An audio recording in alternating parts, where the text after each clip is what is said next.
大家好，给大家整个大活儿，咱们就给共匪的底裤给它扒光，5个战区，加上5个军种，再加上联合参谋部、政治工作部、军纪委。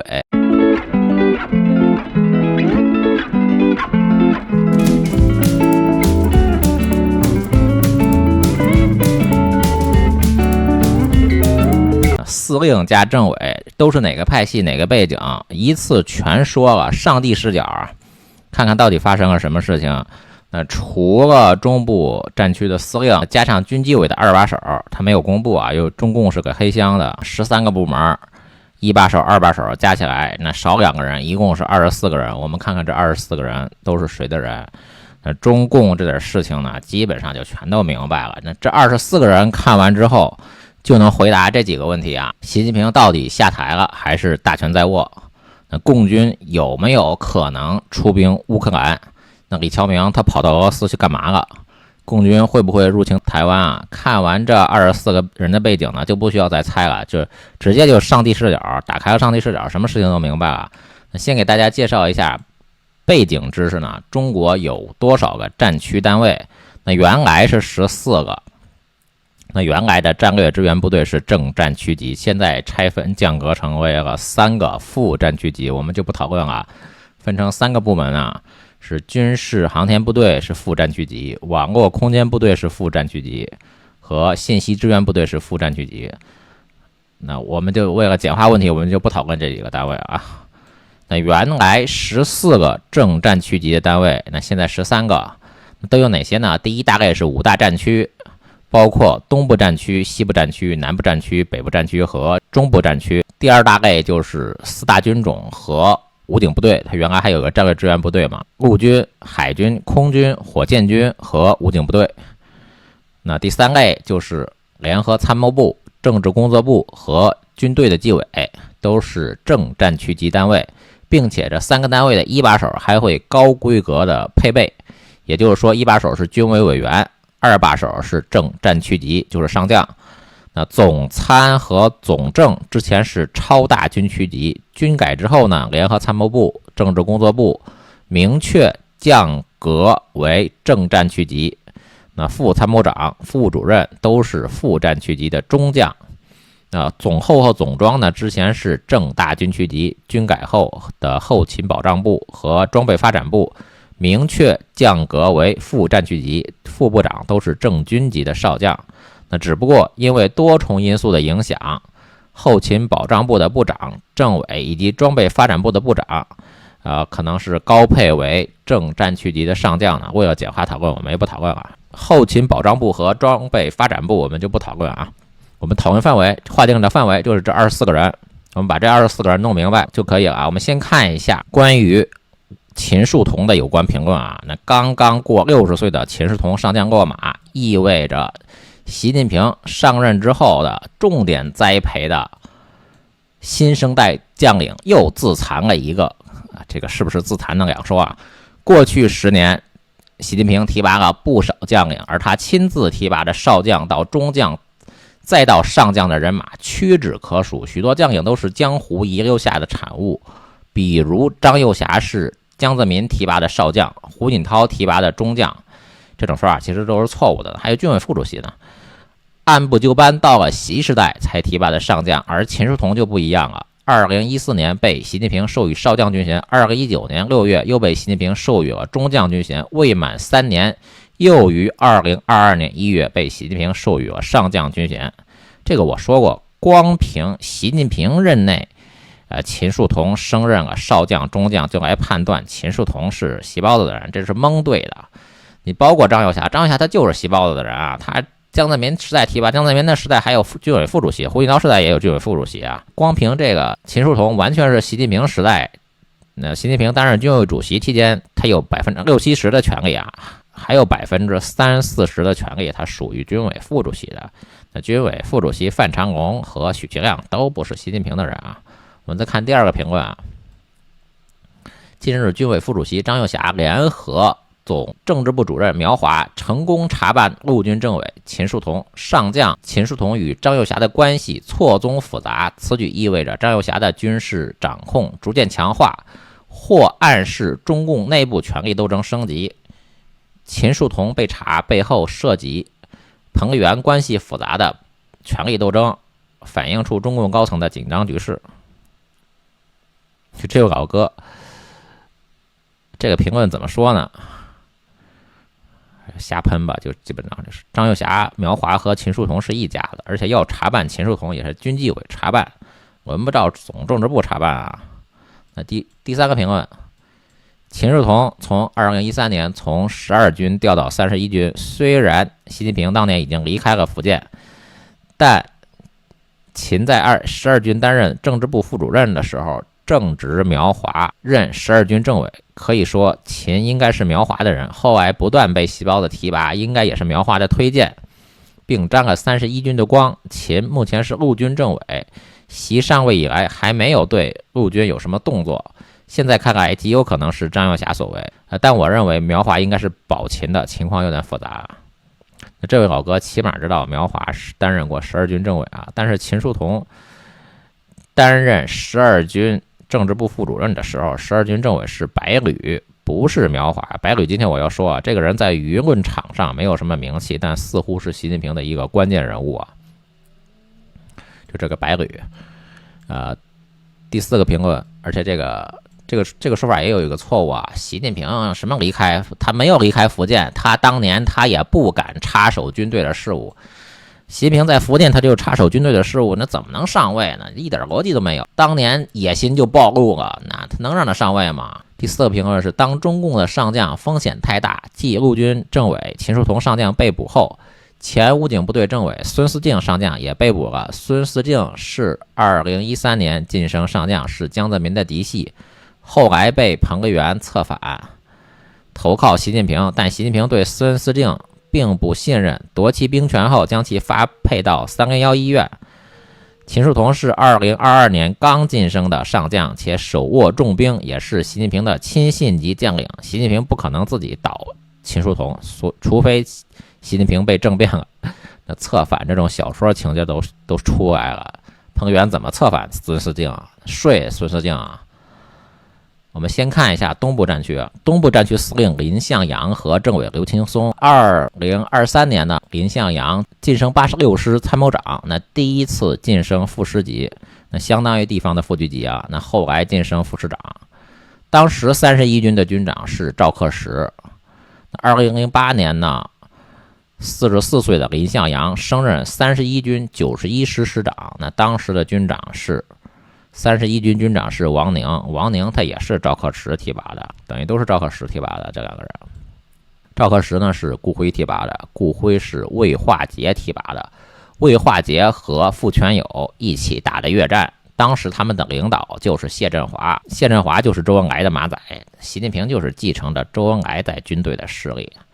那大家想一想，习包子为什么能干翻2任总书记江泽民和胡锦涛呢？就因为习包子的后台更硬，他是继承了周恩来和陈云的政治实力。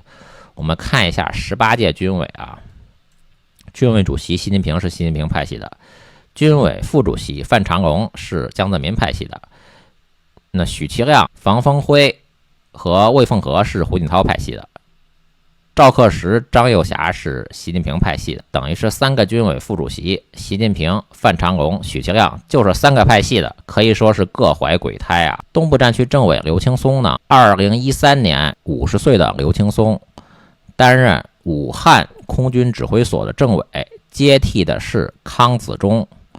那康子忠呢，当时的空军政委邓昌友的秘书。那虽然刘青松担任武汉空军指挥所政委的时候，邓昌友退休了，但毕竟是刚刚退休，而且之前的这个邓昌友看他担任了长达10年的空军政委，那康子忠又是邓昌友的秘书，因此猜测刘青松就是邓昌友提拔的。邓昌友呢，1983年5月，他担任的是昆明军区空军指挥所的副政委。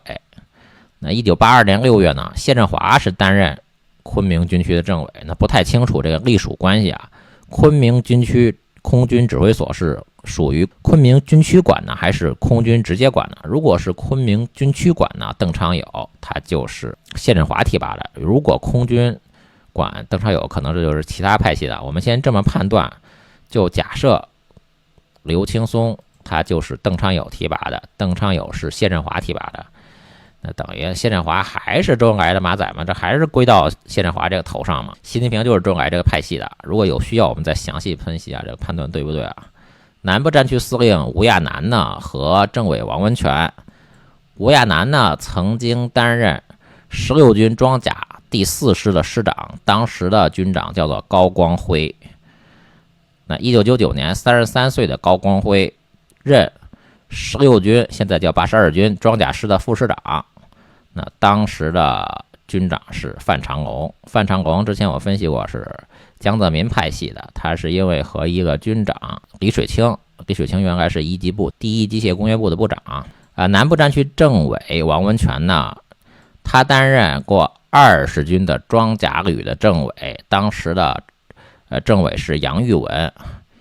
杨玉文呢之前是20军的政委杨建廷提拔的。杨建廷担任济南军区政治部秘书长的时候，济南军区的政委就是徐才厚，也就是说杨建廷他是徐才厚的大秘。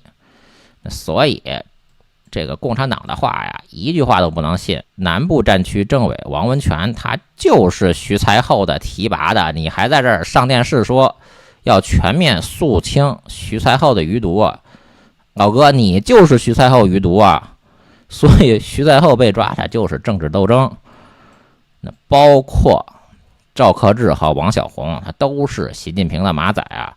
孙立军和孟宏伟都是赵乐际抓的。改天我给大家专门讲一期孙立军和孟宏伟啊。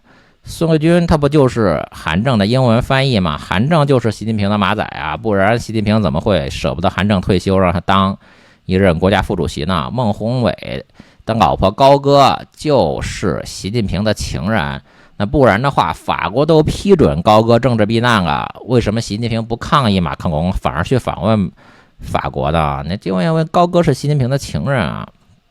这赵克志和王小红一天到晚的清除孙立军、孟宏伟的余毒。这个赵克志就是孙立军的余毒，王小红就是孟宏伟的余毒，他们的老板都是一个人，都是习近平，还在这装呢哈。西部战区司令汪海江和政委李凤彪呢，凤彪是够奇葩的，军事干部担任政工干部，大家想想为什么呢？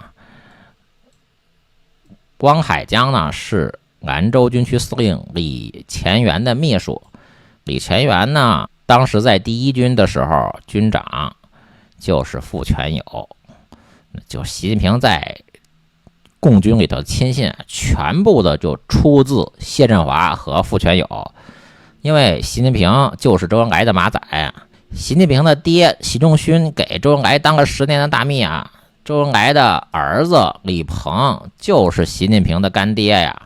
没有周恩来在军队的势力，习近平啥都不是啊！你反对习近平，反对共产党，就必须反对周恩来，反对习仲勋。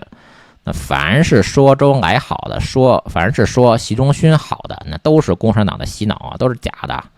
这两个不可能是好人啊！周恩来和习仲勋不可能是好人啊！西部战区的政委李凤彪和中国空军的政委郭普孝呢，两个人是相同的背景。2011年至2014年，李凤彪担任空降兵15军的军长。那同时呢，2011年到2014年，郭普孝是空降兵15军的政治部主任。空降军15军是直属于空军总部的。那当时的空军司令就是许其亮，许其亮是张廷发提拔的。1942年6月，一股日军偷袭129师司令部驻地歙县赤岸村，那刘伯承和邓小平亲自点名，让张廷发带领警卫连保卫师部。当时的文革期间的林彪的空军政委吴法宪呢背书张廷发，他说他是一个人一派，两边都不靠。那两边是哪两边呢？就一边是毛泽东，一边是周恩来。周恩来而且还刁难过张廷发，说你为什么不签字？退回去签字以后再送来。那所以文革之后，邓小平复出呢，他就带着张廷发一起加入了政治局。张廷发提拔的许其亮啊，北部战区司令黄明和政委郑玄呢，北部战区司令黄明和吴亚楠呢，这两个人的军长都是高光辉。担任师长的时候，军长都是高光辉啊。高光辉就是范成龙提拔的嘛。2008年，郑玄担任成都军区14集团军的某师政委。那当时的成都军区的政委就是张海洋。张海洋的哥哥张小杨呢，他背书的火箭军的副司令吴国华啊，看这写的张小杨的名字啊，不能把兄弟两个人就说成不同的派系啊，这肯定的，不能把一家子你说成两个派系。再说，张小杨和张海洋的爸爸张震呢，就是邓小平派到军委去保护胡锦涛，保证江泽民能交权给胡锦涛的。所以说，那红二代他不可能只有一个派系，你把红二代说成一个派系，这毫无道理。那红一代毛泽东斗周恩来，斗邓小平，斗刘少奇，他们斗得死去活来的。到了红二代，你放下屠刀，立地成佛了，大家都成一个派系了。就没有比红二代是一个派系更扯淡的说法啊！中部战区司令呢，由于共产党的黑箱政治呢，到底是谁我们不知道。但是新提拔的中部战区副司令呢，兼参谋长黄旭聪，他不是习近平派系的。中部战区政委徐德清的简历啊，他还是跟当时的成都军区政委张海洋重合啊。中国陆军司令呢，李乔明和政委秦书同。其实大家只要看这个态势就明白了。大家看现在我们已经摘出来的这个态势啊，东部战区司令林向阳和政委刘青松，他都是习近平派系的。西部战区汪海江这个司令是一把手。那如果我们把司令看作一把手，政委看作二把手啊，那肯定是先抓二把手再抓一把手啊。那东部战区它完全在习近平的控制之下呢，你没法一口吃下。那西部战区呢，人家是一把手，那习近平可能死保。就剩下一个秦书同嘛，这不找个软柿子捏吗？这秦书同就是最容易收拾的，所以就先把他收拾了嘛。我们看一下李乔明的背景啊。2007年5月，李乔明46岁的李乔明担任陆军42集团军的124师的师长，当时的军长叫做刘跃军。刘跃军呢是欧金谷提拔的，欧金谷是张万年的秘书，张万年这应该就是邓小平提拔的。我们可以讨论一下，这个可以讨论一下，但这里我就不展开讲了呀。1995年9月，在中共第14届五中全会上，张万年被增补为中共中央军委副主席呢。这时候陈云已经死了，陈云是1995年死的。陈云死之前一年，他已经是植物人了。1994年和1995年是中国政坛的一个关键的节点啊，应该是邓小平提拔的。传着说什么江hà的不太靠谱啊，我认为不太靠谱啊。中国海军司令胡忠明呢和政委袁华志，胡忠明的简历和苗华简历有重合。中国海军的政委袁华志的简历呢和苗华担任海军政委也有重合呢。在之前呢，袁华志担任大校的职务是人民海军报社长，人民海军报呢是海军政治部的下属单位。当时有一任的海军政治部主任就叫做范印华啊，海军中将，后来是海军中将。05年到08年，范印华出自于北京卫戍区。那1996年48岁的范印华担任北京卫戍区的政治部主任。那当时的北京卫戍区的司令是刘逢军，政委是李文华。那周小舟呢，是1998年至2001年担任北京卫戍区的副参谋长。周小舟他爸周一兵呢，也担任过北京军区的司令，是87年到90年。就猜周小舟就是他爸周一兵托关系。那周一兵和刘逢军都是北京军区的，他提拔一下老首长的儿子吧，对不对？那周一兵就是出自第一军的，那张宗勋的老部队傅全友当过军长。所以细胞子在军队的势力找到根儿，都是早期1980年代的第一军呢。这是袁华志也是有这个第一军的背景啊，都是这路子。下面说中国空军司令常丁球和政委郭普孝啊。中国空军政委郭普孝之前说过，他和西部战区的政委李凤彪是一个背景啊。李凤彪你一个军事干部去当政委，这已经说明一部分的问题了。为什么会这样呢？是不是2008年4月之前呢？某个时间段呢，常丁球是担任空军歼击航空兵第3师的师长啊。当时的空军上海指挥所的司令是杨志斌。长汀球我猜应该是习近平的人啊，没有深入的挖掘啊，因为长汀球应该是马小天提拔的，马小天是张少华的女婿，张少华是胶东烟台出身的，估计就是周恩来、李鹏这个派系的。有时间给大家深入挖一下，大家可以看出来，没有周恩来，没有李鹏，习近平绝对不行啊。但是周恩来和李鹏都已经死了，死人是不能发挥作用的。那20大活着的总书记或者总理，那必须是这个级别的。支持习近平的人是谁啊？只能是朱镕基啊，没有别人啊，没有别的总书记或者总理支持习近平啊。在中共的权力斗争中呢，只有总书记或者总理才管用，说话才好使，这也常识嘛。这排名就是总书记第一，总理第二嘛。那排除了胡温和李克强，那嫌疑人不就只有江蛤和朱镕基吗？那很多的证据表明，江蛤他不支持习近平，就剩下朱镕基了嘛。说什么王岐山这小马仔啥都不是。火箭军的司令王厚斌和政委徐锡胜呢，那可能是习近平派系的。王厚斌在海军的经历应该是和苗华重合的。武警总队的司令王春宁呢，和政委张宏兵呢，2007年9月之前的某一天呢，44岁的王春宁担任陆军第1集团军的第1师的师长。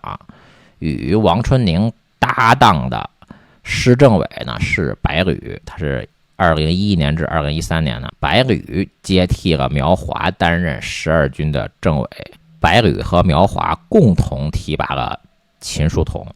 秦树同呢，2006年在苗华12军的任期内呢，升任南京军区第12军的模部34旅政委。秦树同呢，2011年在白旅12军政委的任期内呢，他是2011年至2013年升任南京军区第12集团军装甲2师的政委，陆军第12军政治部副主任等职务的。所以这个白旅是一个大家都不熟悉的军中大佬啊。他既和这个武警部队的司令王春宁搭档过，也提拔过陆军政委秦树同呢。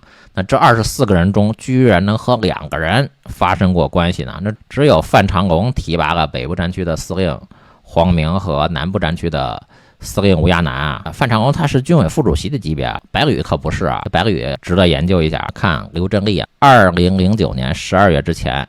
我们看一下刘振立啊，2009年12月之前呢，刘振立担任陆军第38集团军112师机械化步兵师的师长，当时的军长叫做王锡新，38军现在叫82军啊。那1995年，王锡新晋升为第13军149师的副师长。1999年，王锡新晋升为师长。那当时的这2次副师长、师长2次的军长都是贵权制的。胡锦涛在担任贵州省委书记、西藏自治区党委书记期间呢，兼任当地的军区党委第1书记。1989年，在拉萨镇压西藏人和实施戒严呢，胡锦涛的部下就是朱启、贵全志和陶长俩，所以联合参谋部的副参谋长（正战区级呢，就是上将徐启麟啊。这当时还挂着中将的军衔，他是习近平派系的。2010年左右呢，徐启麟担任某装甲师呢，很可能是26军装甲第8师的师长啊。当时的军长是马一鸣啊。苗华和何鸿钧是习近平派系的，何鸿钧出自习近平老爸习仲勋的新疆合成第11师啊。张生民是出自张海洋控制火箭军时期的军官，所以这个秦树同抓不抓差别不是很大。实力对比就是13比11啊，习近平略占上风。这是抓秦树同之前的比例和抓秦树同之后的比例啊，差别不是很大。但是呢，如果是5大战区加上陆军的实力对比啊，习近平就是4比7，就比较吃亏的状态啊。所以啊，出兵乌克兰就是纯属扯淡。无论是习近平派系的还是非习近平派系的，就这么一个态势。48比52，这基本上是5-5开的比例啊，内斗还来不及，哪有这闲工夫啊？2个派系都没有这个本钱啊，拿出1个军去送死。那出兵乌克兰必然遭到另外一个派系的背刺啊。好的，谢谢大家。